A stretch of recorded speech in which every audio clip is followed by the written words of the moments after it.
Saya nak tanya soalan kat doktor ni. Apabila orang tanya kepada Aisyah radhiyallahu anha, apa doa yang paling kerap dan paling banyak dibaca oleh Nabi? Kita kadang-kadang macam-macam doa orang hantar bulan Ramadan ni, karang panjang-panjang. Tapi Aisyah kata doa yang paling kerap, paling banyak diulang baca oleh Nabi ialah Rabbana atina fid dunya hasanah fil akhirati. Doa yang simple, ringkas. Sampai saya pernah bawa satu orang pergi umrah, dia tanya, duk kita nak pusing tawaf tu baca apa? Kita tak ada baca apa. Sampai rukun Yamani tu baca Rabbana atina fid dunya hasanah. Dia terbaca ni ya. Banyak mahal-mahal takkan takat ni ya. Oh kan.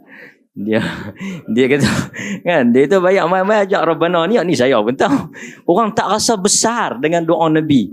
Sedangkan dalam tu ada kebaikan di dunia dan kebaikan di akhirat. Dan mungkin kita dalam dewan ini dapat kebaikan dunia, tapi tak semua orang dapat kebaikan akhirat. Minta doktor ulas sikit dan kita tangguh insya-Allah podcast kita. Kita bukan tarawih tercepat, podcast tercepat. Assalamualaikum warahmatullahi wabarakatuh. Alhamdulillah wassalatu wassalamu ala Rasulillah wa ala alihi wa sahbihi wa man walah.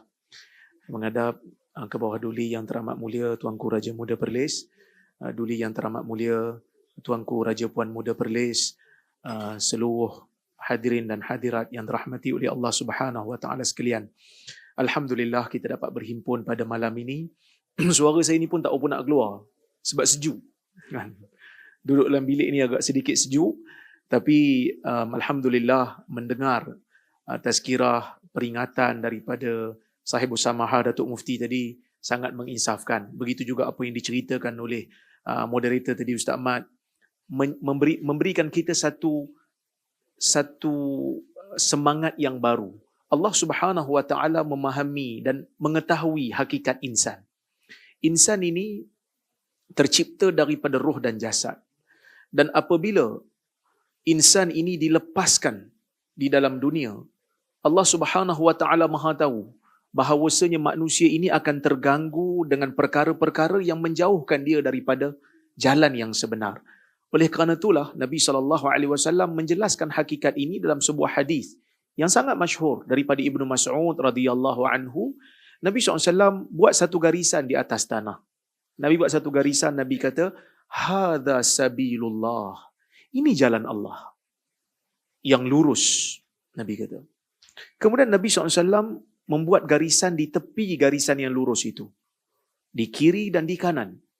Kemudian Nabi SAW menyebutkan, hadhihi subul fi kulli sabilin minha syaitan yad'u ilaih. Dan ini adalah jalan-jalan, Nabi kata. Ni kiri dan kanan ni jalan-jalan daripada, dan di setiap jalan-jalan ni ada syaitan yang mengajak manusia untuk masuk, keluar daripada jalan yang lurus ni, masuk ke jalan yang salah. Oleh kerana itulah dalam Islam ni ada satu bab yang dipanggil sebagai taubat. Taubat ini dalam bahasa literal meaning dia adalah ar-ruju', kembali. Kenapa disebut kembali? Kerana taubat ini ialah hakikatnya kita nak kembali semula ke jalan yang lurus setelah kita terbabas, terkeluar di exit yang salah. Kita kena patah balik. Di mana saja kita tersilap, kita kena patah balik. Dan sesegera mungkin syarak suruh kita patah balik. Tapi hakikat insan, Allah Subhanahu wa taala berpesan kepada kita, ya ayyuhalladzina amanu la tulhikum amwalukum wala auladukum an dzikrillah. Wahai orang-orang yang beriman, jangan kamu jadikan harta-harta kamu, anak pinak kamu melekakan kamu daripada Allah, daripada mengingati Allah. Sesiapa yang melakukan perkara ini, dia termasuk di kalangan orang-orang yang rugi. Maka sebab itu Allah Subhanahu wa taala menyediakan beberapa pakej ibadah supaya kita kekal berpegang dengan tali Allah, berada di atas jalan itu. Dan kita berada di bulan Ramadan yang mana Nabi SAW menyebutkan dalam hadis, man sama ramadana imanan wa ihtisaba ghufira lahu ma taqaddama min dhanbih. Atau kama qala hadis Bukhari, sesiapa yang berpuasa di bulan Ramadan kerana keimanan dia kepada Allah dan mengharapkan pahala daripada Allah, akan diampunkan dosanya yang telah lalu. Ramadan mengajar kita tentang konsep merasa diri sebagai hamba. Kita berada di bulan Ramadan, kita akan dapati kebanyakan umat Islam, kalau tak mungkin semua pun, kebanyakan di kalangan umat Islam menyambutnya dengan kegembiraan, menyambutnya dengan ketaatan. Dan pada waktu ini, rancangan-rancangan di TV, media-media sosial pun, alhamdulillah, jadi baik sikit. Kenapa? Kerana dalam bulan ni Allah Ta'ala kata ada puasa. Kerana puasa ni Allah Ta'ala sebut, فَإِنَّهُ لِي وَأَنَا أَجْزِبِهِ. Puasa ni untuk aku beri ganjaran kepada orang yang berpuasa. Dalam bulan puasa, orang yang berpuasa, dia berpuasa kerana Allah, dia akan rasa diri dia sentiasa berada di bawah pengawalan dan pengawasan Allah Azza wa Jalla. Sebab tu tadi kita duduk kat luar tadi kan, di bawah tadi, dah yang tunggu kat luar, tengok kuih, tengok tamar, tapi tengok jam, belum cukup waktu. 1 minit lagi, 30 saat lagi, 15 saat lagi. Dia tak ada kata, alah 15 saat kita makan dululah, nanti kalau tunggu waktu sama-sama buka dah habis pula. Kan? Tadi ada yang tak dapat kuih lagi, tengok kuih dah habis. Sebab apa? Sebab masing-masing menunggu saat bila kita dibenarkan untuk berbuka puasa. Tidak ada di dalam dewan ni yang kata, alah tak apalah kita makan dulu, lambat sangat maghrib ni. Kan? Semua pakat menunggu waktu yang sama. Ajar diri untuk berdisiplin supaya kita menjadi hamba yang bertakwa. Sebab tu Allah Ta'ala kata la'allakum tattaqun. Moga-moga kamu bertakwa. Hidup dalam keadaan diatur oleh Allah Azza wa Jalla.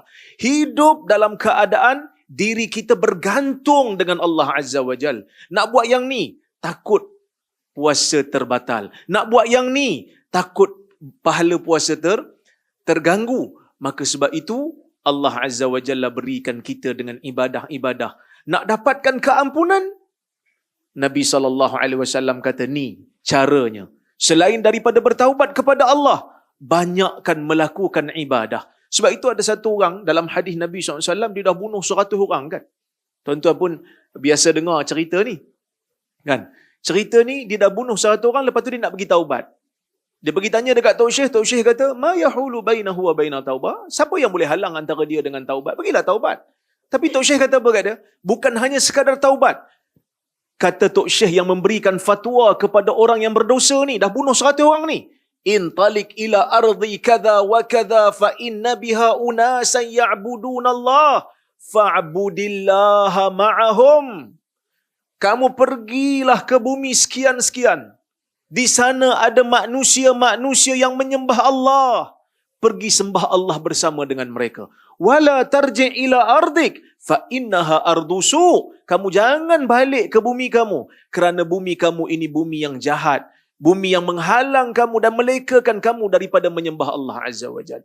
Jadi, nak dapatkan keampunan, nak rasa diri sebagai hamba, tidak ada jalan lain. Lazimi ibadah. Maka sebab itu Nabi SAW tunjukkan contoh yang terbaik. Nabi SAW solat sehingga bengkak kakinya. Bahkan Nabi SAW menyebutkan, ju'ilat li qurratu aini fi salah. Dijadikan untuk aku salat ini sebagai penyejuk mataku. Rasa nikmat salat, rasa seronok berpuasa. Inilah hakikat insan yang merasa dirinya sebagai hamba. Puasa juga mengajar kita menjadi hamba yang setia kepada Allah Subhanahu wa taala. 30 hari lah kita puasa. Kalau 29 hari, 29 hari. Dia tak ada kata, alamak tak nampak anak bulan belum kelihatan lagi. Tak apalah, kita ambil 29 lah. Alang-alang.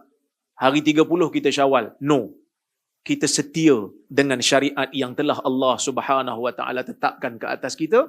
Maka insya-Allah kita mengharapkan agar berlalunya Ramadan, kita mendapat keampunan daripada Allah Subhanahu wa taala. Terima kasih banyak. Terima kasih tuanku.